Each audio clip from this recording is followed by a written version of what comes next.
তোমার বিবেকে কি বলে? আমরা সিরিয়াল তো যাবো, তুমি আইন লাগে বাগা। পুলিশ ঢুকতে দেয় না, এর লেগে পুলিশ ঢুকতে দেয় নাই।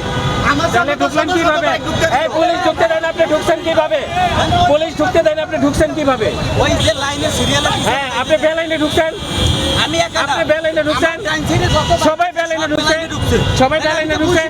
আমরা লাইন ছাড়াই। হ্যাঁ, কেন কেন লাইন ছাড়াবেন? কেন লাইন ছাড়াবেন? এই মেয়ে, কেন লাইন ছাড়াবেন? এই লোকটা ফার্ম গেট থেকে গাড়ি ঢাকতে সবার পাও ভাঙবো, সবার পাও ভাঙবো, সবারটাই ভাঙবে মিয়া। আমি তো বলছি যে সবাইটা বাংলা, সবাইটা ভাঙবে। আপনার টাকা ভাঙবে কেন? তাহলে শুধু আমার একার পাওয়া ভাঙবে, সবাই তো ভাঙবে না।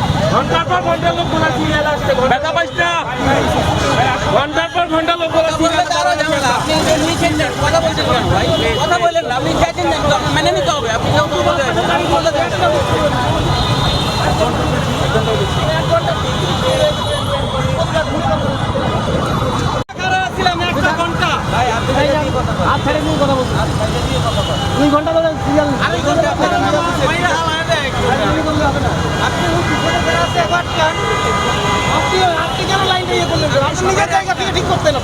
আপনি নিজের জায়গায় তো আপনি ঠিক নাই,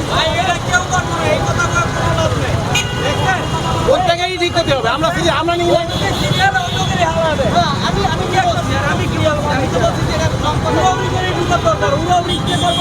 কি হয়েছে ভাই এখানে মূলত? আমরা ওই পিজি হাসপাতালের ওই যে লাইনটা, ওইখান থেকে পরিবার ঘুরে লাইনটা নিয়ে সিরিয়াল নিয়ে এখানে পর্যন্ত আসছি, আর এখানে সিগন্যাল পার হয়ে এসে এখানে ঢুকে যাচ্ছে সব।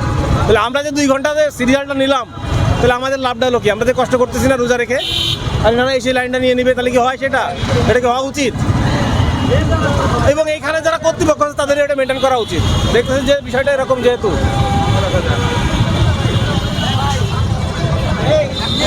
না, ঘটনা হলো যে আমরা এলিফ্যান্ট রোড থেকে 50 মিনিট দাঁড়ায় লাইন ধরে আসছি, অথচ এখান দিয়ে ঢুকতেছে আবার শর্টকাট। তাহলে লাইন ধরে লাভ কি? এটা কোনো নিয়ম কানুন হলো?